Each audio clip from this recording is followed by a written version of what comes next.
All right. And tonight we have with us the coach of the Thailand men's national team. Well, we're about to find out if he's still coaching them or if their national association for basketball has contacted him or whatnot, what the status is. Coach, good to have you here. How are you? Thank you. Thank you very much for having me. Thank you. And Brian, good to see you as well. So I just want to say thank you very much. And my co-host is veteran sports scribe Brian Yalong. Brian, how are you? Yeah, thanks, Vince. Thanks, Coach. It's nice to see you again, and please be nice. I'm begging you to be nice. All the other stuff we talked about past guests are before the show. All right. Now let's talk about real basketball. Thank All God. right. Go You know, ahead. I've started only I started only last May, Coach, and I'd like to, I last a very long time doing this. So I'd like to do this for a very long time. So anyway, Coach, what's going on with Thailand? Well, they just there's been a lot of lockdowns, and they just opened up a lot of things now, and they're just started practicing for a short local league. So that'll last probably for a month. I see on Facebook that they just started practicing, and a couple players contacted me to ask about practice and things like that. We had some small talk, but so the lockdowns are starting to lift. Hopefully they continue to lift and things open up and things get back to normal. But as far as basketball is concerned, they're just running right now. They're just running a local league. And before the pandemic started, oh, I'm curious, how did you get hold of Tyler Lamb? I speak to Tyler uh, about once every couple of days. Tyler and I touch base, but it's no different than I touch base with Jason Brinkman or Xavier Alexander. John Fields pretty much calls me every other day from Japan. So a lot of my former players, they either message or call. What have you heard? How are you doing? Things like that. Tyler's a little frustrated that he's sitting at home right now. Yeah. He sees a lot of players getting signed in the Taiwan League. And so we talk about that, how to get him a push to get over there. We talk about what's going on in Thailand. So I pretty much talk to Tyler about every couple of days. And Coach, I'm pretty sure you're looking at other possible Thai Americans playing in the U.S. And are there a lot? And are there any limitations and or restrictions to you getting these guys? Well, before I left Thailand, I gave them a list. I've been home for about 3 months. So about 3 months ago, I gave them a list of players with Thailand connections through, parents or grandparents, or players that had a Thailand passport that were playing overseas or playing in the United States in college. I gave them that list and I told them, you have to stay in contact with these people. Justin Bassey's one, Trey Holder's another, Moses Morgan's another. I said, for your international competitions, you have to stay in contact with these people. You have to make sure all their paperwork is done. And that's where I left it. So they have lists of players, but that's where it's at. But you know that over here in the Philippines, our national teams have been coached by countless number of Americans. So are there any similarities between Philippine basketball and Thai basketball, even though you just started out with them, or you've been with them for quite some time already? Uh, I get asked all the time. You see on Facebook or social media, people say, "Oh, I teach the Euro style of game," and that's like a big buzzword now, the Euro style. And I don't believe in that. I think that's just a selling point coaches or people use to try to make themselves feel bigger and better than what's really going on. Basketball is basketball. You can have a swing offense. You can have the triangle offense. You can have a read and react offense. Yeah, that's separate. But these quote unquote buzzwords of Euro style or, you know, something else, I don't believe that, because you're only as good as your players on the floor. And you can't take a player that's used to doing one thing or that can excel in one thing and try to take that round peg and put them in a square hole because it's the Euro style, you know, then you fail. But people use them, and obviously general managers or team owners fall for that stuff, and then they hire these people, and then they lose games after a couple of years, and then they get fired or move along. So I tell people all the time, and I tell young coaches, you can have what you want to do, which the product you want to put on the floor, the philosophy that you have, but also you have to bend to go to your players' strengths. You got to play to your players' strengths and work on your weaknesses. And so it's really just not a style of play. I don't believe that. I think that's fake and just a sales job. Sorry And if then I. that's all right, coach. You did the young big man from Thailand. I noticed on social media you seem to have taken him under your wing, and he was signed up by a club in Taiwan. I see this kid, and he needs some development physically. What advice have you given him? How have you guided him throughout his young career? Well, I've been there with him for 4 years. So we've been together 4 years, uh, and won many championships and many games. The biggest thing is with him is he's a hardworking kid and a good kid. Overall strength, you just mentioned it. He needs to work on his overall strength. You know, our weight room at High Tech is very small. It's really no bigger than this room. That's something that they have not, the Thailand basketball has not really dove into and really accepted as a necessity to move on to another level is weight room work. It just hasn't, you know, bigger, faster, stronger due to weight room just has not really clicked or been accepted there. And that's something that he needs to really get going on.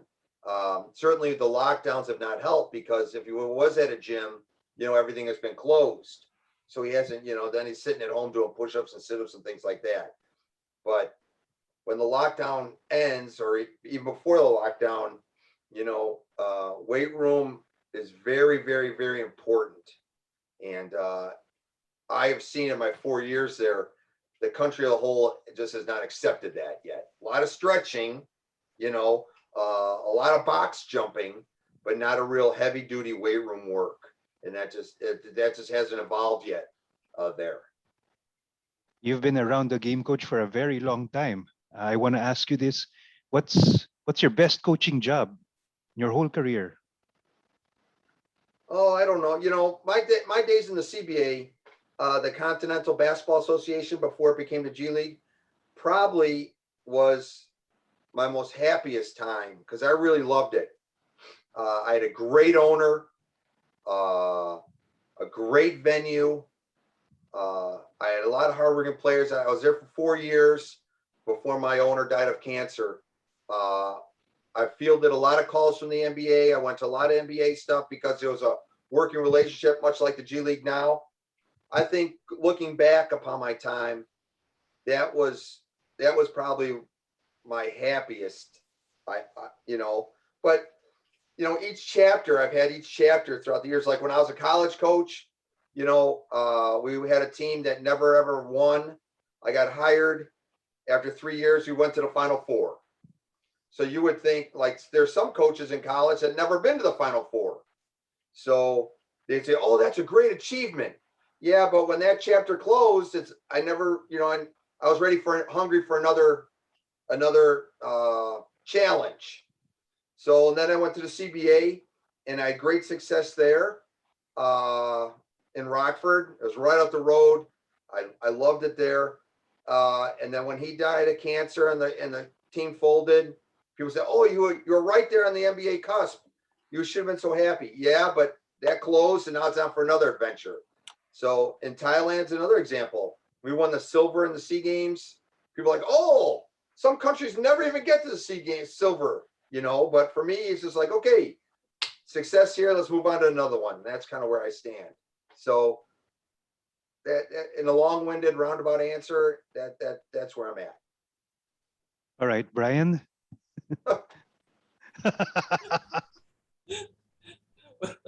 Okay, okay, coach. I just want to ask, aside from China Trip, are there any players you see from Thailand who could possibly play well in Taiwan or in maybe even in Japan? Aside from him, the locally bred. Oh yeah, Players. well for sure. Everybody needs size, Mhm. and Om is probably our biggest and best center in Thailand.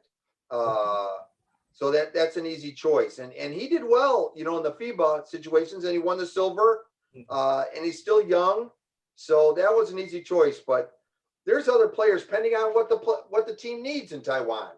Do they need a true point guard? You might want to look at Thailand for that. You need a pure shooter. You may look at Thailand for that. It depends on what the team needs are. But there's a lot of quality players there in Thailand. You saw it before when we played in the Philippines. You saw it before. Thailand just needs to really stay focused on developing their players. And when I left, I told them, I said, you have to develop a lot of these young players. Your older players, even though they've been part of your system for 5, 6, 10 years, they'll never be able to, their ceiling is over. Their time is done. And you may have, you can't always think with your heart when it comes to players. You got to let some of these players go and bring in younger players and develop some of these younger players with them. And sometimes that's hard for some management to do because they're, we have a family type atmosphere and this player's been with us for so long. Yeah, but it's show business, not show friendship. That's really what it is. And so I think that's a big thing with Thailand that I've had in the conversations with them is you have to start developing certainly more bigs. You can't look at Om now as your only big, in the country. There's got to be more 6'6", 6'7", 6'8", 6'9" players. You have to start working with those and developing those players. And it's just not, oh, we're going to play zone and we're going to play a little bit of practice and we're going to do some stretching and then call it a day. No, you got to get to work, and that's going to upset some people. But the goal is to win games and become better basketball players. And, and that's always been a constant conversation in Thailand, Well, I've asked a lot of people about their take on this. Well, the players like here in the Philippines, they're moving to Japan or some other country. Well, how do you see this, coach? Do you see this as a positive development, or is it bad for the country that like countries like Japan are getting these talented players with bigger pay? I think it's great. I think it's good.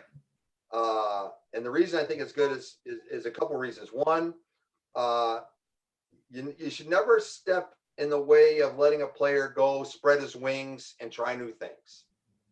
This is his life. This is his passion. And if he wants to go, you encourage those behaviors with the understanding that if things don't work out, you want to come back, we'd love to have you back. We're not going to hold it against you. That's the first thing. Second thing, it just helps, showcase what you have in your country, the great basketball you have in your country that other teams in other countries want your players. So there's a pride factor involved. Also, it allows you then to bring up other players to develop, to take those players' place, thus strengthening your unit. We talked about it, Brian, before, with your Gilas program. And I said, this was way back when. Mm-hmm. I said, the more success Gilas has on the international world stage, the more players could leave. And the more players leave, because now they're you can see the games on the internet. Before you never used to have all that. Yeah. You'd have to go to the games and maybe see. Now you can watch and rewatch games all the time. You're going to lose players. And if you don't have, we talked about it, if you don't have depth, that's one of the things that you have. If you don't have depth, you're going to be in trouble, because you lose 2 players and another player gets food poisoning or is out with an injury. You're really stuck. So I like it when players leave to go to other places for the reasons I explained, but also it's a wake up call for your countries or for your teams. Hey man, you got to get developed. You just can't ride on the coattails of all these wins. You got to develop other players. Yeah. You got to get to work and develop those players. And it's work, so, that sometimes that's not what people always like to do. They just like to hold up the trophy and get their picture taken from Facebook. But no, man, we got to get back to work. I remember Bill Belichick when he won the Super Bowl he says, yeah, the Super Bowl is great, but now we're 2 weeks behind for going into next year. So we'll see, but that's the way I feel about that.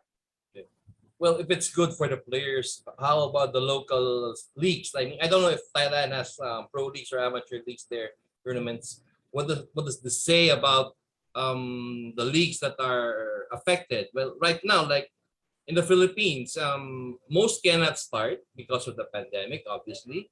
So I'm guessing that's one reason why these players are moving over to other countries that have resumed play. So how do you think this will impact the local scene leagues? Well, players could leave because of the pandemic, but also a true competitor, a true player, a true champion with heart. They want to go compete against others. I've already done my thing here, on this league and in this country. Let me go give this country 40 points a game or 30 points a game, or really showcase my talent to a whole nother populace of people. So that could also come into play. Certainly monies can come into play. Who's going to pay more money? I understand it's a business, who's going to pay more money. But going back to your original point of what does it mean for your local leagues? Hey man, go develop your players. That's all right. This player's leaving. This guy now gets it. He's been working his butt off. Now it's his time to shine. But if you haven't done that, if you rested on your laurels and you're like, oh, I'm the king of the mountain because I have all these players, and they leave you, now you're stuck. Oh, we can't have players leave. No, go to work. Develop your players. Sustain victory, sustain success, add depth to your rosters, but people don't always do that. Yeah. But coach, on a different outlook, do you think that because there's a surplus of players here, they're very good. I know a lot of them. There are a lot of surplus players here in the Philippines who are unemployed. Do you think this is a good sign for them, good opportunity for them to try playing again, prove their worth? Of course. Yes, play. I know there's a lot of players that are out of work there in the Philippines. A lot, because I get contacted, every couple of days on Instagram, especially, players like, hey, what's going on here? Can you help me here? What, you remember me from here? Of course I do, and if it's a player that is, that I like, that's worthy, that shows respect on and off the court, I'm going to try to give that guy a push, or maybe make a phone call for him. I get a lot of players that I think don't fit that criteria, so then I kind of ignore their messages, or I just tell them good luck, because you want to be associated with good people, good players. But yeah, I mean, Ray Park. Here's an example. Ray Parks left. He didn't want to be in the Philippines anymore. Now he's struggling. He's been struggling a little bit. And here's a guy that wanted his money and wanted to showcase, in another country. So go ahead and go do that. And if things don't work out, Ray, you're welcome to come back here. That's my feeling. All right. Okay. Thank you, Coach. Vince, back to you first. Coach, you mentioned you were after after your CBA team folded, people were telling you're in the cusp of an NBA coaching job or at least an assistant coach. Did you ever get an opportunity? Yeah, I did. To be honest with you, when Rockford was going, when the CBA was going, I was extremely happy. The place where I worked was right up the road where I lived. My family was close by. My friends were all there. I really had no true aspirations to go leave that, teams had called me, NBA teams had called, and I never really pursued it. Here's an example, like Dave Yeager. He coached Memphis Grizzlies. Yes. He's an assistant in Philadelphia now. Dave and I coached against each other in the CBA for many years. We've played in the finals. He was Dakota Wizards. His goal and his aspirations, NBA. That's all. He made connections with the right agents. He pressed every right button. His goal. Me, I was very comfortable right where I was. And now looking back, I was an idiot, because I should have been doing along the same routes. I wouldn't be here right now if I was, if I did that. But that was his goals. For me at the time, I was very happy. And I could have stayed at Rockford forever until, cancer hit. And then, we closed our doors. And then all of a sudden, a mad scramble happened in my life. Like, what's going to happen from here? And it's been a roller coaster since then. But I had people contact me, Atlanta Hawks, the Bulls, they made Cleveland. We would go talk at summer leagues, or we would go talk to come on in. And then when the G League started, the CBO was starting to go away, but I stayed. I went up to Minot for 2 years, and by that time, I just became frustrated and upset, and I just said I'm done for a while. And then I left, and I wanted to raise my kids. I had a choice: be away from home. My kids were little, and I never saw them or did anything, or leave basketball and take care of them. So that's what I did. And then it's been a merry-go-round ever since. But yeah, to answer your question, yes, absolutely. I was right on that cusp, but I really didn't pursue it aggressively because, I was happy where I was. But if an opportunity came on right now, you would take it in a heartbeat. I've been sitting at home for 3 months. I take an opportunity anywhere. I might go this afternoon down to McDonald's and fill out an application because but basketball opportunities, absolutely. I have a lot of basketball to give, and my success and my team's success speak for itself. So timing is a big issue, but yeah, I would leave in a New York second. I did talk to some clubs in the past about coming and working on their defenses and their G League system. It just didn't work out due to various reasons. So, but as I sit here right now, absolutely, any opportunity that comes down the pike, I'd be interested. I'm ready to get going again. Absolutely, yes. How about any offers from Europe, Coach? Ever gotten any offers from Europe?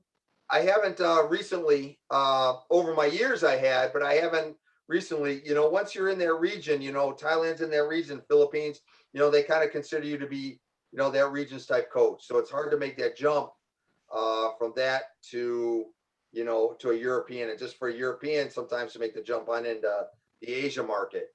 So, like I said, I send my stuff, to the region, Japan, Taiwan, Philippines, seeing Indonesia, see who's going to bite, and so far I'm nothing. I Thanks for want bringing to. up a terrible subject.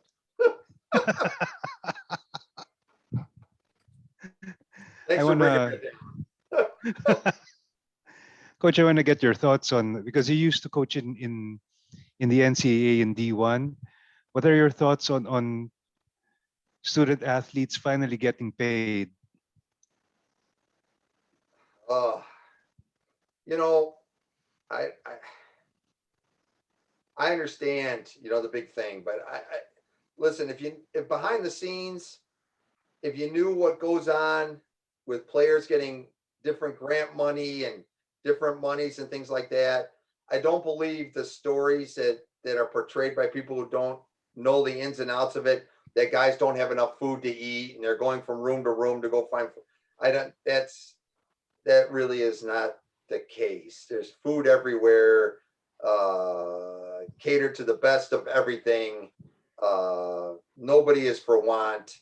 I don't believe that, but I can understand the t-shirt sales and the jersey sales. Okay, But player salaries. Now, both my kids played. My daughter played softball in college. My son played baseball in college.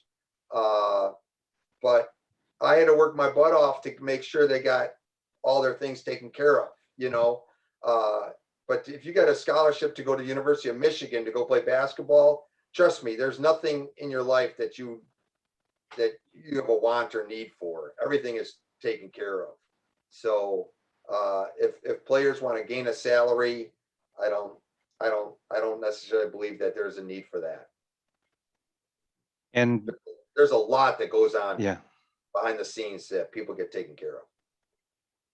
and I know you know about this, that there was an overtime league organized or established for high school players to receive 6-figure, 7-figure salaries. What are your thoughts on this? You know, it's easy. Everybody wants to start a league, or it's easy to start a league, but it takes money. You guys know that. You know, it takes money. If you don't have an owner that has money or deep pockets, that's able to invest and lose money to get started, you have to hire staffs to get sponsorships, and you know, there's a lot of cost involved. It's easy to say, oh, I can get a center, a guard, a forward, but it's really hard to work within the framework of a budget to get your travel done and get your venue done and get your agreements with sponsors done. And that's people just don't understand that. You know, in my time in Rockford, in between baseball, I ran a minor league baseball team. I was general manager of a minor league baseball team, and that's all it is. It's not the players; it's the business side of it, and people just don't understand that. And when they try to, Alonzo Ball tried to start his own league and this, that, and everything else, it takes years, you know, to build all that stuff up. And you knew it was going to fail because money's going out. There's just no money coming in. It's money. If it doesn't make dollars, it doesn't make sense. And it's silly for people to believe all that stuff, but they do.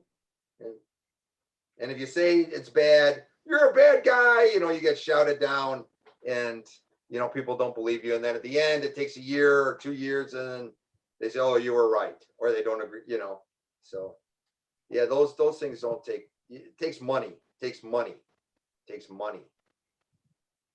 Your players on the Thai national team, are you helping them play somewhere else, play overseas? Are you in some way assisting them?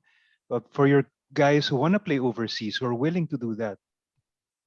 Well, the players that are Thai, they're pretty much staying there in Thailand. You know, if like when Taiwan called me about home, I wasn't directly involved in that, but they did call me and ask me about it.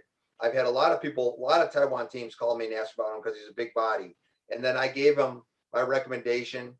I talked to him, you know, he was still in school though, so I didn't think he was going to take any of these because he's still at school. And school's big, you know, with him.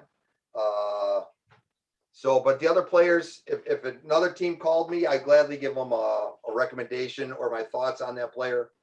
The other players that play for me, such as Xavier Alexander or Tyler Lamb, you know, I'll gladly give them a push because I won championships with them. So that's all part of the process.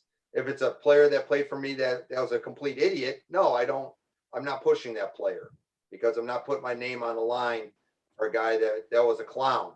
But if a guy's been a good guy, professional guy, won championships with me, absolutely, I help him every way I can. I mean, this is life. This is our passion.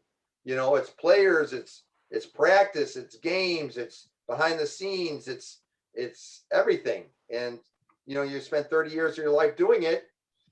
You know, it's waking up in the morning and doing basketball. You know, so that's just the way I feel. Absolutely. And in your stay in Thailand, have you been given complete freedom, or were you at first? Did you have principles, coaching principles that clashed with, I don't know, with their values? Anything like that happen? No, it wasn't necessarily values. It's just it was disagreements. We had some disagreements over players. You know, I didn't like a certain player, or this player didn't fit with what I wanted to do, where I thought this player could have. I feel any coach that goes overseas, I tell them all the time when they call me and ask me, you have to bend. You have to overly communicate and you have to bend. At the end of the day, you have to win your games, but you have to bend. If you go in there like a bull in a china shop and you just run things the way you want to run, it's not going to work out. There's going to be a clash, but you have to be able to bend to what management wants and what you want and try to come together. I was there 4 years. We've won 5 championships in 4 years. Won a silver medal with the women's team. There was a lot of bending there. And a silver medal with the men's team in the SEA Games, 2017, 2019. And the reason for a lot of that was I was able, even though management wanted this player, I was able to kind of maneuver this stuff in. There's been disagreements, but with the more wins you get, the more credibility you get. But at the end of the day, management's management. They're going to put on the team who they want to put on the team, and that's something that a lot of people don't understand. Okay, last question, Coach, before I turn you over to Brian. If there are any two, three Filipino players, let's say the Thai Basketball Association says you can go after 2 or 3 Filipino players who we can naturalize, who would you go after? Oh, any bigs that you have, certainly, Kai Soto is obviously, the big name, but he wouldn't even be number 1 on my list because I would rather, for me personally, if Fajardo was happy, healthy, and I could pay and they could take him, if I could have anybody and he was healthy, that's my number 1 pick by far, not even close. The Bulldozer would be another one. That would be an easy choice because they could step right in, and succeed and lead and do their jobs. You're going to work players and the players are going to get in shape and everything else. But, those guys are just head and shoulders above so much, in the region. Those 2 guys immediately come to mind before any guard or anything else. We have guards in Thailand. Stanley Pringle comes to mind as a fantastic player. Fantastic player. But those 2 bigs immediately, if I had my choice, I could win with those 2 guys or one of those 2. That's where I'm at. All right, Brian. Okay, Coach. Coach, just a question. Instead of coaching, how come you never tried being a player agent? Because I see that you're trying to do that right now. Oh no. First of all, I try to help players that have helped me. Mm-hmm. They're good guys. It's nothing for me to make a phone call to help somebody out. It's nothing for me to make a Facebook post to help out a player that's helped me win games. That's not really, to me, that's not really a player agent. I don't accept any money for it. I just think it's part of the process. And if the player played well for me, respected the game, respected me, respected his teammates, man, I'll go to bat for that player. So that's all part, for me, that's all part of the job. As far as being a player agent in total, no, I just don't think there's any money in it. I don't really, it doesn't interest me to go out and try to sign guys and then try to tell teams, to take this player. I have found so many owners and so many managers of teams that are overseas. They really just don't understand basketball. They really just don't understand the way I see basketball. Where they see it, yeah, they think they're great, but I see it, maybe I see it differently. Like I have a player that played for me in college. He's 6'3", plays hard, multiple position defender, rebounds, defends, can shoot the 3. The guy can't get a job. And he calls me, I call people up. I put him in the Indonesia draft and I call teams up and I say, take a, oh no, he's too small. Oh, he doesn't fit this. Oh, he can't. But I'm like, no, this kid can play, and they just see it differently. So that, as far as being an agent, I'd be trying to place guys like that. I would never make any money, but I could take them on my team and I'd win games. But they just don't see it that way.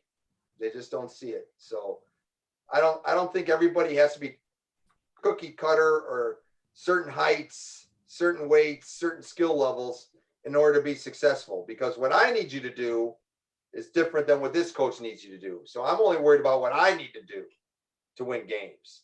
And as I sent my resume to Vince before, you know, the track record speaks for itself. But a lot of those guys, people don't even want, you know.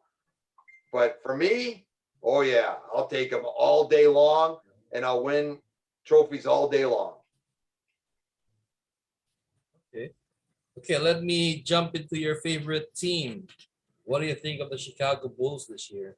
Oh, what an exciting group so far in preseason, right? Yeah. You know, it amazes me. They're getting up and down the floor. They're getting up and down the floor. Lonzo Ball is a good point guard. You know, he had that knock. He can't shoot. People are mad at his dad back in the day. But he's a true point guard. He can really, you know, he makes the extra pass. He establishes side of floor early.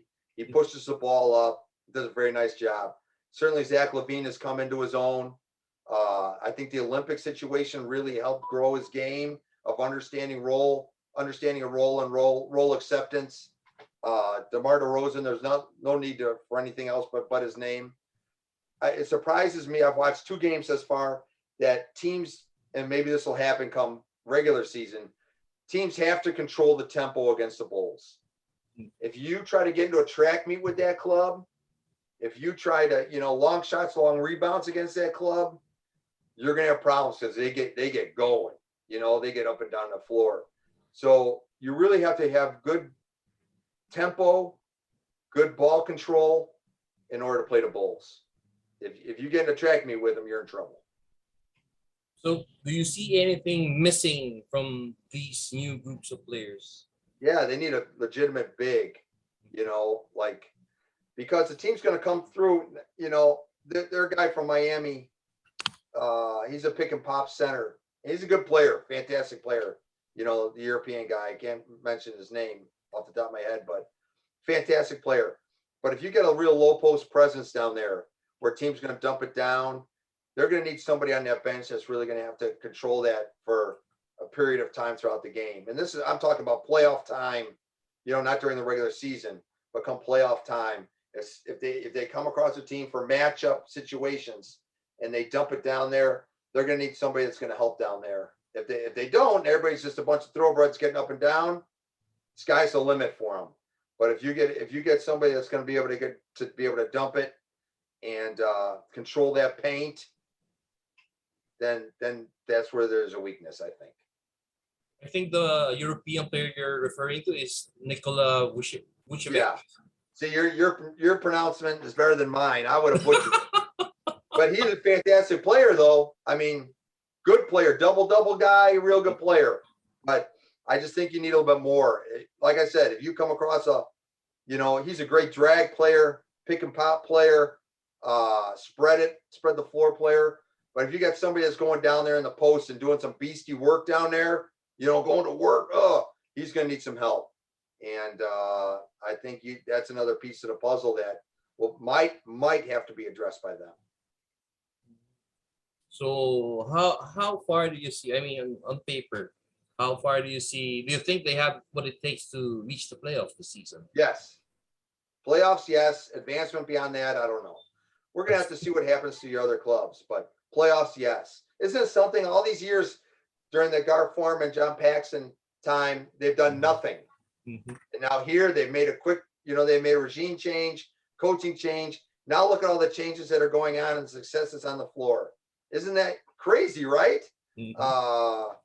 So what does that say for this GM, this assistant GM, and Billy Donovan as a coach? You know, they're out to win games. Where Gar Forman and those guys, God bless them, but they're collecting checks, man. Just collecting checks. And I tell people all the time, I think it's wins and losses is how you're judged. You know, not by being a good guy or, you know, not making nice here friends with the owner and things like that. But I feel in basketball, it's wins and losses. How are you judged with wins and losses? Coach, in there in Chicago, how strict are they when it comes to vaccinations? Well, you know, our country is divided on vaccination, Mhm. unvaccination. Uh, so things are loosening up. You know, a lot of it's just state by state. Mhm. Some states, you know, you're still in masks, kids are in masks. Other states have been wide open since this whole thing got started. So that's kind of where our country's at. It's not like, you know, in Thailand or maybe in your country, you know, the government says, hey, curfew, masks, everybody do it. Here, it's kind of like this state's doing one thing, state of Florida is doing another thing, state of Texas is doing something else, Illinois is doing something else. So uh, that's kind of what's going on here. So it depends on what side you're looking at. You know, some people don't want to get vaccinated. Mhm. You know, so now they're pushing hard. They're pushing people. You're going to lose your job unless you get vaccinated. Yeah. I have my own personal feelings about all this, so I won't share them because you might get mad at me. But it's just I don't. It's crazy to me. You The, know, the only reason why I'm asking that, coach, is because I know you've heard about the Kyrie Irving situation right now. I mean, even before it was Andrew Wiggins. I'm just wondering if that's going to be a problem also for the Bulls this coming season. I think the Bulls. I think, you know, there's only been a handful of guys that haven't been vaccinated, Mhm. so it's only been a problem. Kyrie Irving, now they just came out a ruling that he can practice. Oh, Mhm. magically he can practice now. You know, it's so it's just, you know, it turned into such a political thing. You Mhm. know, here in the United States, I can't comment on other countries. Yeah. Years has turned into such a political football. You know, vaccinated, unvaccinated. You can get vaccinated, but still get it and give it. You know, pushing people to get vaccinated even though they don't want it. People that had COVID and have the antibodies, now they still have to get vaccinated. You know, all these things are coming up into play, and I just I just think people should have their own personal choices. That's me. If you don't want to do it, don't do it. If you want to face the consequences of your actions, that's up to you. If you want to get it, great, get it. Yeah, but mandate for people or force people that don't want it, I don't like that. I think there's freedoms here, freedom of choice. And that's what makes this country different than some other countries. But that's just me. Okay, coach. I know he hasn't been linked to Chicago, but how would you feel if Ben Simmons would be coming over to join the Bulls? You know, it's funny because I was on Twitter and somebody from the Philippines said he's getting ready to go to China. You know, Ben Simmons has to go to China, and I thought about it, and I messaged him, and I said, "There's got to be a team that'll want him," but I'm like, maybe not. Mhm. But he's a great defender. He's legitimate size. But teams are now getting involved. You know, their rosters are coming together. There's salary situations. How do you handle that salary? Yeah. You know, with the salary cap, you know, all those things come into play now. It's just not a trade for a player anymore. Mhm. It's salary, it's monies. Yeah. You know, it's the business side. So he may be sitting for a while, and I guess they're asking for a lot. And now, you know, Philadelphia's in trouble because they were counting on him, you know, to do different things. So yeah, he may, but he has millions of dollars. He could probably sit out too, you know. That whole thing when he came in the league is point guard and this, that was all a bunch of hype. You know, it just didn't, people bought into it. It just, you know, that wasn't the case. You know, you're not a very good shooter, Yeah. right? A 6'7" point guard. Yeah, I understand if you're switching and you're bumping cutters and things of that nature, yeah, it can come on to play. But sooner or later, in a possession by possession game, you need a true point guard to run your stuff, to value your possessions. And he just wasn't that, you know. And Brett Brown, the coach, had struggled with it. They fired him. They're bringing Doc Rivers. He's running into issues now with it too. So I don't think the Bulls are going to go after him. I don't know who is. Probably a team that's on the lower level, but he may be out of basketball, right? Yep. Crazy to think like that. Well, the last team I heard was the Pacers. The Indiana Pacers are having interest in him. Oh, really? I don't Yeah. know. I saw some report they want a bunch of first rounders and stuff. I don't know if I don't know if he's the type of player that you want to, give up your future for. I think they want Karis Levert and Malcolm Brogdon. Oh yeah, That's what the Kelly wants. I don't know. We'll see. And plus the picks. So it's gonna be a Yeah. haul. Yeah, it's a lot. I don't know if it's just, I don't know if it's worth it for all that.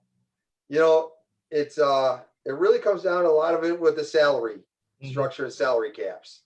Yeah. I remember an agent, Mike Penn, I think was his name. He was an average agent, but he had a real knack for all the numbers, and how to do the numbers. So he got a job in the NBA where his sole purpose was just working with numbers on salary caps and try to finagle things around the salary caps. And he made a career out of it. So that taught me right there that it's just not players. It's all about the salaries. Okay. Thank you, Coach. Vince, back to you. Coach, I want to ask, what's your go-to offensive set? For example, you're down by one, down by two. You're looking to win the game outright, or you're looking to tie the game. What's your go-to offensive set? Well, it depends upon I'm a mismatch guy. I like to go after, some guys, and that's another thing we talked about earlier, with certain things. Oh, I'm going to run this, I'm going to run this. No, the Bulls with, the triangle offense back in the day of Phil Jackson. Yeah, the triangle offense is great. You're winning all these games. But at the end of the day, you're putting the ball in Michael Jordan's hands. He's getting you a bucket, and he winning that ball game. You can triangle all you want. But at the end of the day, Michael Jordan taking over that basketball. So when the game's on the line, you're going to have to see where your mismatches are at and what your players' strengths are. So you want to get the ball to your go-to guy that you need a bucket. And where does he want it? Does he want it at the elbow? Does he want it on the wing? Does he want it on the block? Does he want, if it's guard, maybe he wants a high screen roll, so all those things come into play, and that's your familiarity with your club. So you're going to test throughout the course of the season, your player, who do you want the ball? And then it's like, well, this player A, we want him to get the ball. Okay, so you have to ask yourself, where's he going to get it? And then the question is, where does he want it? Where are you going to feel most comfortable? You're not going to put him, if he's a low post player and he wants it on the right block, you're not going to sit across screen and put him on the left block. No, you're going to want to put him on the right block. So, okay, so how am I going to get him to this spot? Let's say he wants it at the elbow. He's the elbow guy to go to work at the elbow. Okay, so am I going to set a cross screen? Am I going to set a down screen? Am I going to set a staggered screen?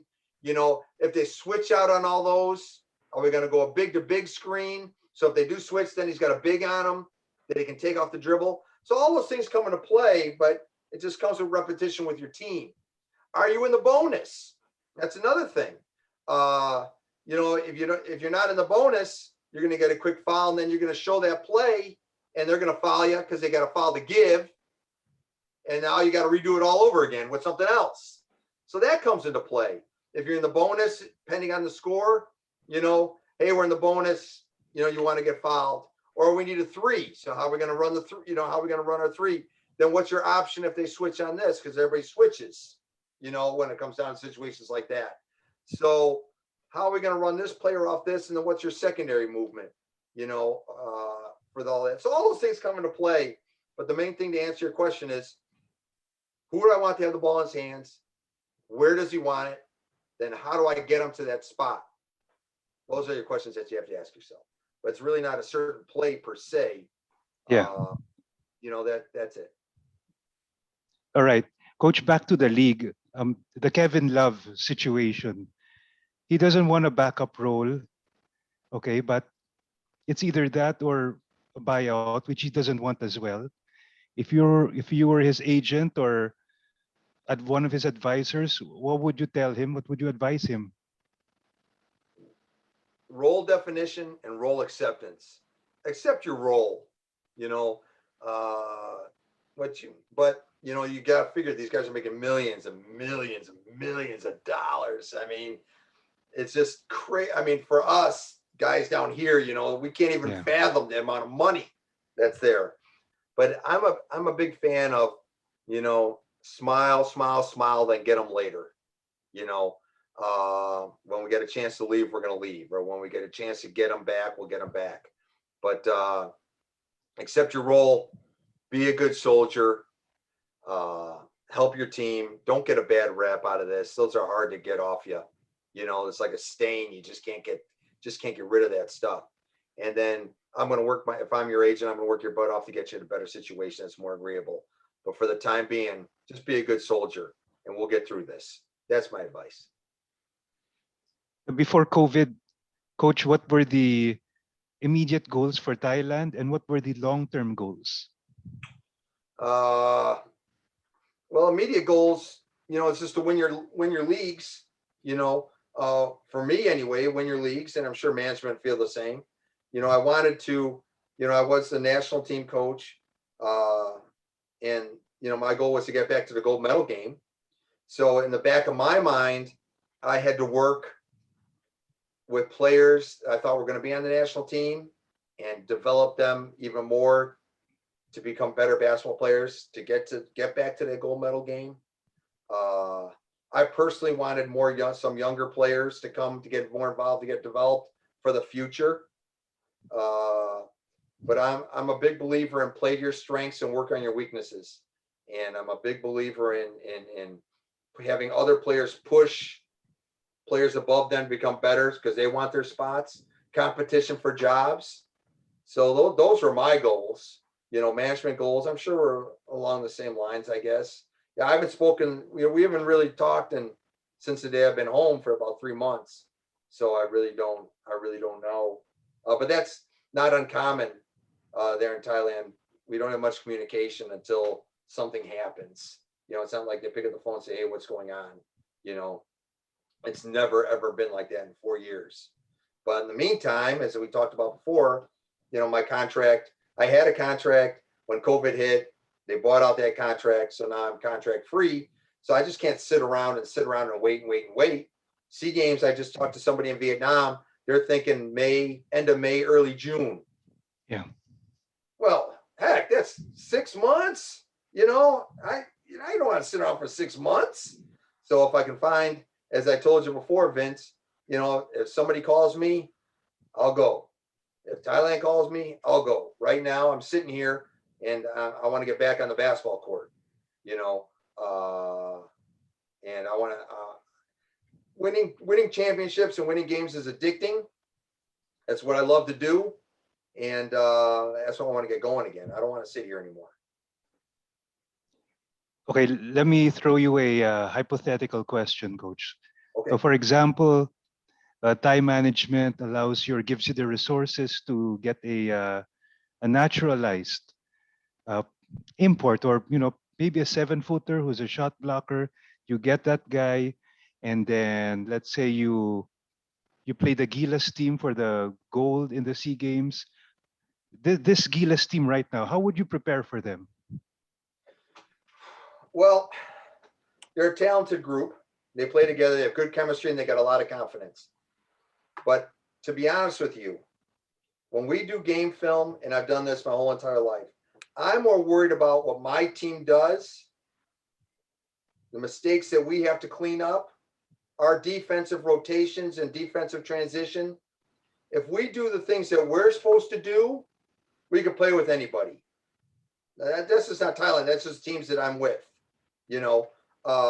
So when we do our film sessions, we don't necessarily watch the other team. We watch ourselves and point out bit by bit what we did wrong or what we can improve upon. That's the first thing. So it doesn't matter if my team, whatever team I'm coaching at the time, is playing Gilas or the Cleveland Cavaliers. We have to do what we have to do.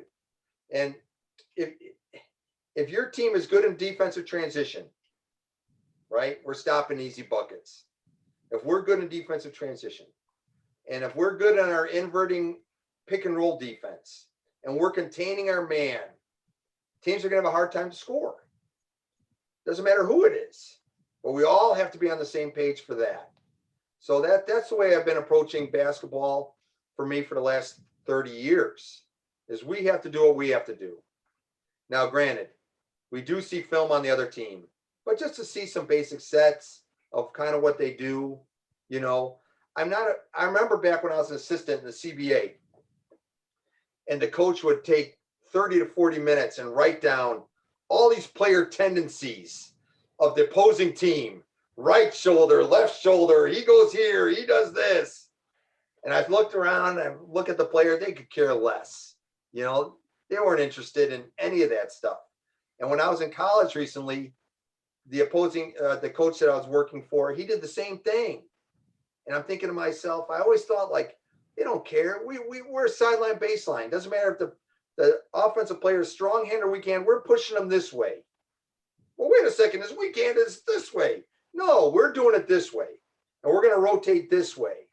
And does a player push from left foot, right foot, this stuff? I just don't believe in all that. Make simple better. I believe that as well. Make simple better. Quit trying to muck it all up with all this. I don't know if it's an ego or this is what people think what you're supposed to do. I don't believe in all that stuff. Make simple better. And that's the way I approach every game. And the proof is in the pudding. But I stand alone on a lot of these points. And coaches have found success with the way they do things. That's great. I found success the way I do things. And that's the way I'm sticking with it. Any of the present crop of coaches, young coaches, whether in the US or here in the Philippines or in Europe, do any of them remind of you when you started out? Oh, I don't know. They're not as handsome as I am. That's for sure. Brian, that's a joke. He's not even laughing. Sorry. No, I don't know. You know, I don't know. I haven't really looked. I'll be honest, I watch PBA games. John Field sends me, I watch his games in Japan. You know, I just look at the style of play. I couldn't tell you who their coaches are, you know, but I try to focus on what are they doing? What's their style of play? How are they handling certain situations? You know, and things like that. I watch those types of games, but I focus on that. Is like, how can I do? What do they look for? So if I had to go coach in that league, I'm familiar with the systems of what their coaches are doing. You know what I'm saying? So my goal, you know, I have to prepare my teams for that style of play, prepare my teams for that. And so I'm more concerned about what they do throughout the flow of the game, but I couldn't tell you any coaches. I have no idea. All I know is they're working and I'm not. So that's All right. it. That sums it up. Okay, let's go to Coach Asian basketball. Can you make a distinction of how each country, their type of basketball? So for example, Thai basketball to Japanese basketball to Philippine basketball. Can you make a distinction among the countries where you're familiar with? Well, I'll be honest with you. Thailand basketball, it upsets me because they play zone all the time.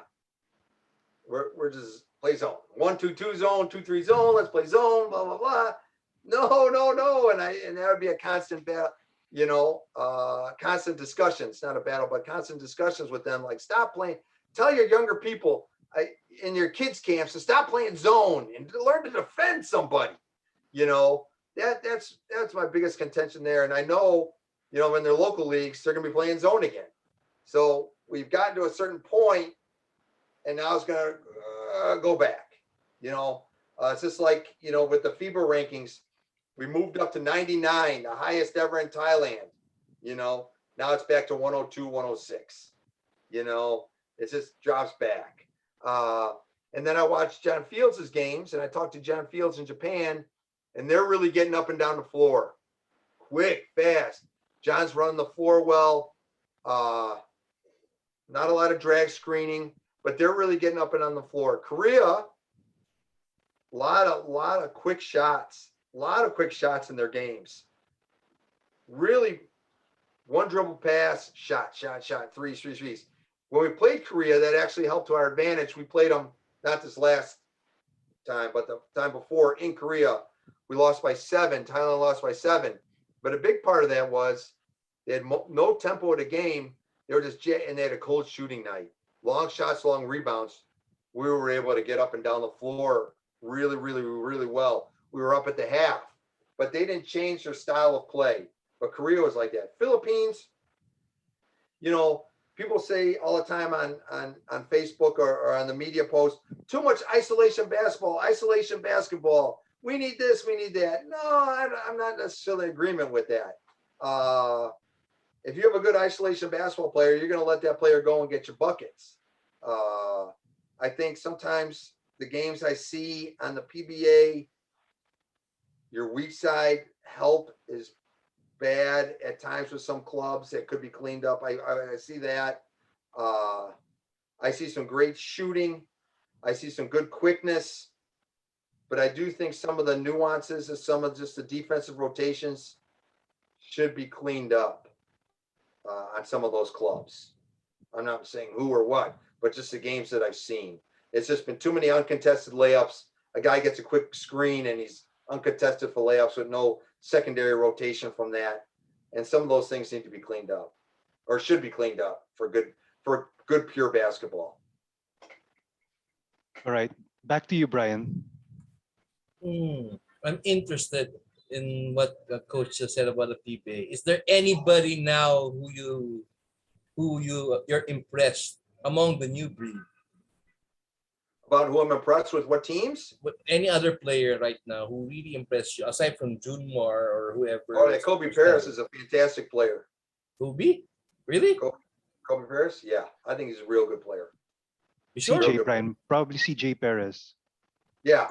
CJ Perez. from Yeah. San Miguel. Yeah, I think he's a fantastic player. I think he can really do some things. He immediately comes to mind. I'm just trying to think off the top of my head of some others, but I know he's always stood out for me. And in the second window, when he played for Gilas in the second window, he was fantastic. Fantastic. I think there was one game he was 6 for 6 from the field. Had a great game. And to be honest with you, I'm just trying to think there's a couple other guards, but Brian, I'm sorry, their names escape me. I wish I could fully answer. I wish I had my notes in front of me. I don't. It's okay. But I think with Gilas' team, I again think and that's where some of the PBA players can come on in and help Gilas. I think absolutely they would help. They would help a little bit, especially the bigs. But that Paris kid impresses me tremendously. Okay. Yeah. All right. Okay, Coach. Back to the NBA. There are two favorites, the Nets and the Lakers. Who are you picking? Neither. Neither. Okay, let me rephrase. Who are you picking? You know what? Lakers are 0-3 in preseason. I understand it's preseason, and those guys aren't doing so well. But I think it's tough. They're going to have a tough time meshing together. Yeah. I really do think so. You have a lot of strong alpha males on that squad, and you really need a coaching staff that's really going to be able to blend those guys together. And we're going to be interesting to see what happens with that. Dallas certainly. I mean, Luka's one of the best players in the world. And certainly he will get you wins just by himself. So fantastic to watch. The Nets, I think, are a mess. KD is arguably probably the best player in the NBA right now, if not the world, right? If not the world. But this Kyrie Irving thing and all this other type of stuff, and I'm not sure Nash, really is really overly working to get it all together. So all those people I'm not so sure.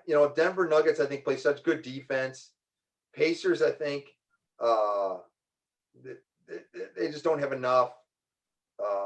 Philadelphia is going to be a mess, I think. I'm not a big Doc Rivers fan, to be honest with you. Celtics made a good choice of getting rid of Brad Stevens, because even though I'm wearing Celtics gear today, I don't think he had enough to get it done. Knicks, I think, will be greatly improved. You know, Tom Thibodeau is a fantastic coach. You know, he's not well liked by the media, you know, and he can be abrasive at times. But when push comes to shove, he's a fantastic coach, and they're going to improve. And the players have bought in, and they're going to rotate, and they're going to do great things. Knicks are going to be big time spoilers, you know, under the radar type people. Bulls, I think, will have improved. So as far as your overall championship, Golden State is 3-0 in preseason, young man. So we're going to see how they go now that the Splash Brothers could be back. Yeah. So, and then certainly they have familiarity with themselves. So I guess my overall champion, I guess my early stages will be Golden State and I think Draymond Green's fantastic. You know, I think he's fantastic. I think Draymond Green could be a Hall of Fame player. I know people say no, but certainly I think he's fantastic. They might even play Draymond Green a little bit at the 5, some minutes at the 5. That's what the NBA has come to now. Yes. So we'll see. But I'd have to say right now, if I sit here Golden State, it'll change. But I'm not a big fan of Lakers or the Nets. Okay, so you're not a big fan. I'd love to hear this. What's your take on their aging roster, especially now that we already have one player who's out for 2 months, Trevor Ariza?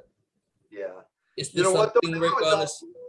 They only need players till playoff time, right? Everybody sits now.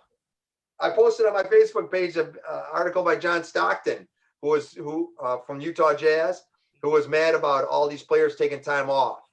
You know, so the second season is a playoff time, so they only need to really write it. It's really so fake. They just have to write out the regular season just to get to the playoffs, you know, and then start the second season. You know, it's kind of a shame that it's come to that, as far as a basketball fan is concerned.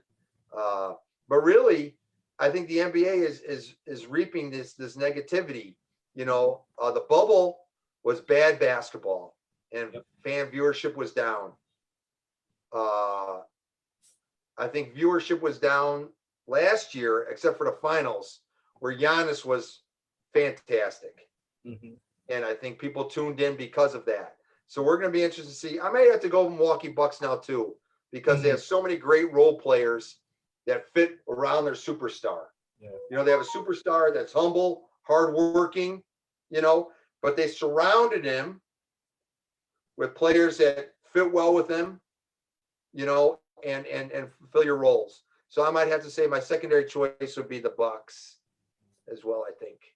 You know, remember like the Bulls years, you know, you had Michael Jordan, and then you had all these players around him that didn't necessarily have to be, you know, superstars. You know, Dennis Rodman filled the role, Will Perdue filled the role, Derek Harper filled the role, Kerr filled the role, Paxson, you know what I'm saying? Yeah.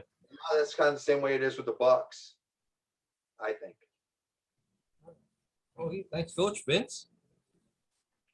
Coach, speaking of the Bulls, I read on online Scottie Pippen getting a little salty, saying that Kobe Bryant is better than Michael. What, you followed the team for many years. What's that about? I don't know what Scottie Pippen's doing. I don't know. He's just trying to stay relevant in the news, I guess. I know he was trying to hawk a book. I know he's trying to push a book, but maybe he needs money. I don't know what it is. But I'm here to tell you. I used to go to Bulls games and watch the Bulls. There's nobody on this planet that is better than Michael Jordan. Nobody. Now, granted, Kobe Bryant's a fantastic player. You know, I'm not bad-mouthing Kobe Bryant, okay? He's a fantastic player. But he is nowhere near the player that Michael Jordan was in his prime. Could just do it all, you know, whatever he wanted to. Shoot threes, rebound, defend, clog up passing lanes, take people off the dribble, mid-range, three-point range, whatever. He could do what he wanted when he wanted against anybody. You know what I'm saying? And I'll be honest, Larry Bird's fantastic. He doesn't get enough credit. Larry Bird, all along the same lines. Granted, Michael Jordan's here, Larry Bird here, but Larry Bird certainly doesn't get the amount of credit. He could do what he wanted on the basketball court at any time. And he was like 6'10", 6'9"-ish, passing and stealing the basketball. Great. Both of them had great basketball IQ, and hardworking and humble. Just fantastic. There's nobody like that now. Nobody like that now. Nobody. Would LeBron survive the Detroit Piston bad boys? Oh, they would make it. He would have a hard time, wouldn't he? They'd put him on the ground every single time. Bill Laimbeer doesn't get the credit he deserves. But that team of Laimbeer, Vinny and Microwave, Isaiah, who I can't stand, was a great, John Sally, Rodman for a time. There was some tough players who left it all on the court. But Isaiah, yeah. When Isaiah bought the CBA, from the owners, he fired everybody. So that's why Wow. and he bankrupted the CBA. Yeah, so that's why I'm not a fan of Isaiah Thomas. Good basketball player, but And he's from Chicago, right? yeah, he made my life hard. Yeah, he did. I go back 30 years now. You guys Yeah. only know me for a couple. I've been in this game of basketball for 30 years, all across the world. So, I have a lot of stories from a lot of different people. So That's why you need to do a book. Yes, coach. I'll tell you 30. a story about Isaiah Thomas. You guys got a minute? Sure. We Sure. got all night, coach. We got all night. Oh boy, I don't know about that, but I was assistant in the CBA. I was assistant in Rockford, okay? And the head coach left. My owner comes to me. I was just a young guy, I didn't know, and he says, you're going to be my head coach. I'm like, head coach of Rockford? This is crazy, right? I was so excited. Went out to dinner, so excited. The next day, it comes out in the press, Isaiah Thomas bought the CBA. Okay? So my owner was out because he bought the whole CBA. He was the owner of the league, Isaiah Thomas. He wanted to start his own developmental league. I go to the office. I'm like, what's going on? I go to the owner. He says, yeah, Isaiah Thomas bought the league. We'll see what happens. So then a memo came across on a speakerphone in the office, and Isaiah Thomas and a couple of other people all got on and said, yeah, we're the owners. We're really excited about what's going on. And all you coaches are now fired. Have a nice day. Goodbye. Just like that. Just Seriously? like that. What? I couldn't believe it. I was out of a job. Just like that, Isaiah Thomas. So I'm not a fan of him. Never talked to me, nothing. Never gave me an opportunity, nothing. So that was it. That's when I drove to Barrett College in Lake Forest and got the job at that NAI. And that's when I took them to the Final Four. And then when that ended, I'll tell you a funny story about that. We were at the national tournament for the Final Four, for the national tournament. Right. Little rinky-dinky little school. Never had a winning season ever in their lives. And we're at the national tournament, right? Yes. My owner in Rockford calls me up and he says, hey, Isaiah Thomas bankrupted the league. I'm the new owner again. I'm back. I want you to be my coach. Stacey King was the coach at the time. Okay, the former Chicago Bull. Yeah, Stacey Mhm. King. Yes. He goes, I don't get along with him. I don't like him. I'm firing him. Mhm. And I said, oh my God, this is fantastic. But I said, I'm at the national tournament. I said, we're going to play Columbia out of Missouri, first game. We're going to get beat.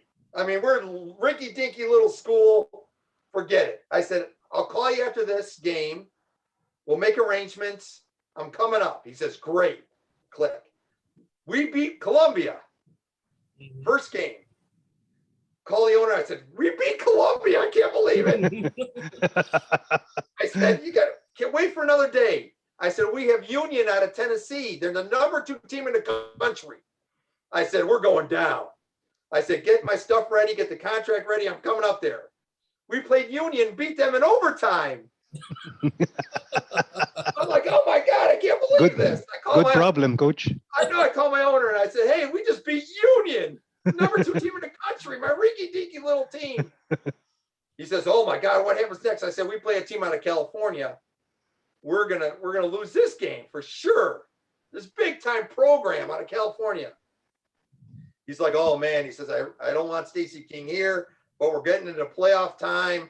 I'll give it one more day. So I said, okay, let's see what happens. We beat Westminster out of California. I said, we're in the Final Four. I said, I can't believe it. He goes, just stay. I'll take care of Stacey at the end of the year. You'll be my coach for next year. And then we went to the Final Four and lost in overtime to a team out of Georgia. But that's kind of a funny little story about what happened there. And then when the season ended, we all went home, and then I took the job at the Rockford Lightning as head coach, where I was for 4 years. So it's kind of a funny little story. That's 30 years of lots of pages in a book, Coach, for a book. That's a lot of years. Well, I've been blessed with but I'll be honest with you, I'm a kind of a grinder type guy. I didn't come from, a lot of guys get their jobs because their dads were coaches. So they paved the way for them. I never had that, a lot of guys, they get, they were players, big time players. So they get jobs. I didn't have anything like that. So I've always been kind of, and like now I'm back at grinding it again. At my age, with my stuff, even though, like Brian, we won the silver medal. You would think people would be blowing up my phone. Thailand wins the silver. We haven't won the silver in 6 years. And it's never been done in the country of Thailand to win the silver in the men's and women's. Never done. I did it. You would think like, hey, he should be getting all these calls. Doesn't happen, So it's just been a grinder. It's just been a grinder type of career, just grinding it out. But I've been blessed with some great players, some players that I still talk to today that I hold near and dear to my heart. I've always been a guy that's got along well with ownership where I've lasted 4 or 5 years, 3, 4, 5 years. Never been a 1 year and out type guy. Never jumped ship to ship, I've always stayed, worked with players, and but that's the way it is. That's the situation that I'm in right now. Any of your former players got into coaching? I have a lot of players that are doing like that individual skill work, and running camps and things like that. But nobody. I have a couple players actually that have gone on to coaching different things, whether it be assistants or whether it be heads or whether they're in the NBA. A couple former players of mine are in the NBA. But the sad thing is they're not really in position to hire, and that's where timing comes into play. Like I had a very good player of mine. He was director of player personnel for the Knicks. And I would go to Knicks practices and I would be hanging around the Knicks all the time. And I'd be on the phone with him, but he's not in position to hire. So he's not with the Knicks anymore. He's with the Pistons now, but he's not in a position to hire. We go down to Vegas. I see him in Vegas. We hug, we watch a game, but that's kind of where it ends. He's just not in that position. So, and I have a lot of players that are like that throughout the league, but it is what it is. And I'm not a guy too. Some of these guys, they call and they call and they call and they call begging for jobs. I don't do that. If you want to call me, call me. Like I told you, Vince, my phone's on. People can call. They want to win games. They want to have stability. They want to develop players. They can call me. But I'm not begging for people to call me for do all that. Screw that. I'm not doing it. Coach, you mentioned Bill Belichick. Do you follow American football? Oh yeah, absolutely. Bill Belichick, fantastic. Yes, I just watched the game the other day versus Tampa Bay. Yeah, because Tom Brady is the greatest quarterback of all time. Yes, he is. And what do you think of the Bears rookie quarterback? I think the Bears will ruin him just like they ruined Mitch Trubisky, and just like they've done poorly. I think it's just a poor coaching staff. Mitch Trubisky came in with the Buffalo Bills in that preseason game and threw for like 400 yards. Wow. So come on, I'm not a fan this quarterback. They had to bring in Nick Foles, and then they had to bring in, the next guy, and now they have Fields, and is Fields a starter? Justin No, he's not. Fields. I don't see a lot of player development. I'm just not a big fan. But I do admire the greatness of watching some of these players like Dak Prescott play, Yes. fantastic. Tom Brady play, because you talk about as you get older and you talk about it with young kids, I always try to watch because I'm like, I saw Tom Brady throw, just Yeah. like some people say, I saw Johnny Unitas, I never saw Johnny Unitas, but I can say I watched Tom Brady, and we can maybe bond with my grandkids or something at some point, like I watched these players play. You mentioned Dak Prescott. He's coming off an injury. Probably, if it happened to a lesser guy, would have been career-ending. But this guy worked his tail off to come in healthy this season. Well, I got to tell you, I told this to Brian a couple months ago when we used to talk when I was in Thailand. Champions, they're few. People that have championship heart, and championship work ethic, there are few. There's a lot of players, but there's only few that really are head and shoulders above everybody else. And once you find those types of players or coaches or anybody like that that has that burning desire to do whatever it takes to win and become a championship, it's addicting. It's in your blood. It's addicting. And there's a lot of good players. There's a lot of great players, but there's only a select few that have that special quality, the Jordan-esque quality, the Tom Brady quality to be winners, champions, and that's what it really is a joy to see, and you have it in every sport.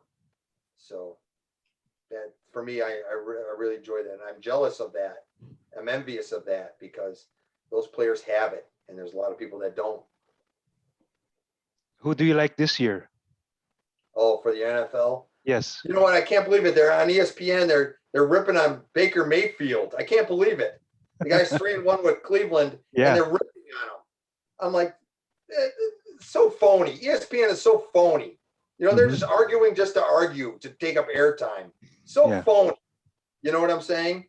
But Tampa Bay brought back all their people from their Super Bowl. Think about that continuity. So you have to look at Tampa Bay again, even though they lost. Kansas City will get together because Patrick Mahomes is fantastic. Yes. And he really messes with their coaching staff. Now take an example. They talked about Mitch Trubisky and Patrick Mahomes, drafted.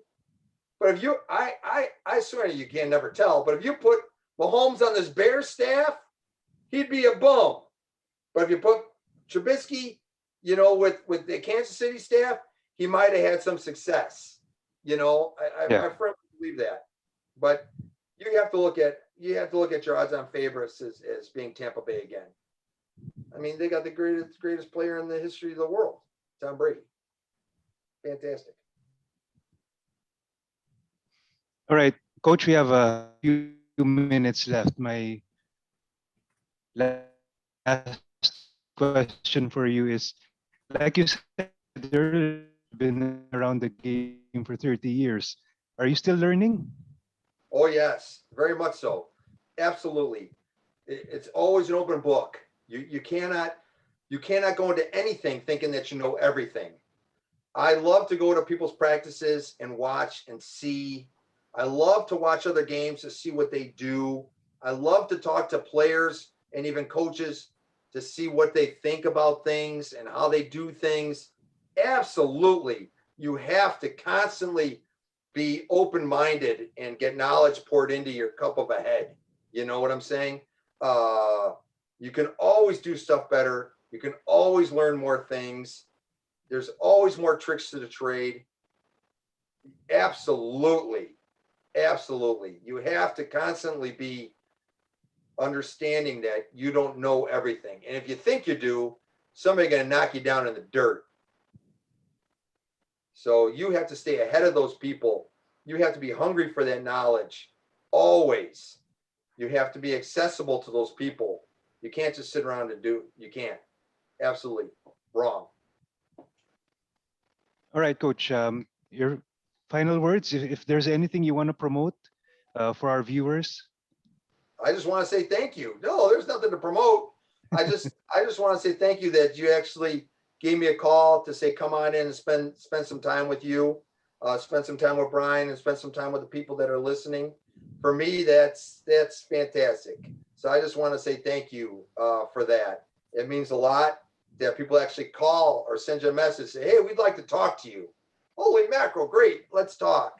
And I'm sorry for being long-winded on my answers, but I just want to say, for me, this is fantastic. Made my day. So thank you. You know, I'll I'll I'll keep it in mind, Coach, to get you a better photo, get you a better picture. I told him, Maybe Brian, I said, show a picture of me being more handsome. Why You is know? it that handsome? I said, get a handsome picture of me. You know, for the ladies there in the Philippines. You know what I'm saying? Show a handsome picture. And that's the one you look like that in the camera. Hey, Chris Hill. You know, come on, man. Next time, coach. Come on. You know? there'll be many next times. Yeah. Yeah.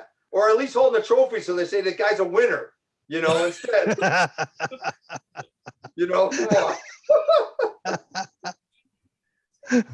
All right, Brian. Yeah, well, thank you, Vince. Thank you, Coach. It was so nice talking. And thank you for being nice to me tonight. We'll talk later. That's what I'm afraid of. I'll send you messages later. All I right. told him when he does when he had the actress from Nacho Libre on, he should do it shirtless. Show off his massive body and maybe might impress her for a date. She But might hang up. I don't think that went over She might, well. she might do a sequel with you, Brian. Nacho Libre too. Yes. I wish.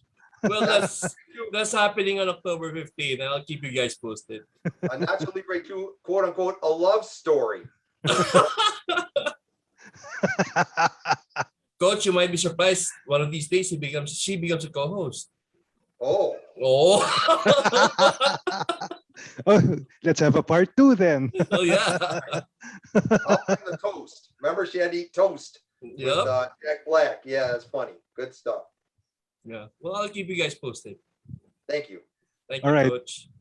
Bye-bye now. Thank you very much. All right, Coach. Thanks for your time. Thanks, Coach. Keep in Hello, touch. Philippines. Hello. Keep safe, Coach. Stay safe. All righty. Bye-bye now. Bye, Coach.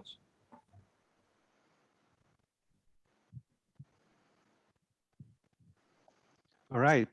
And that ends another episode of Sports for All. Next Saturday, or maybe Friday, we're going to have the 2020 bronze medalist from Canada, Haley Daniels, as our guest.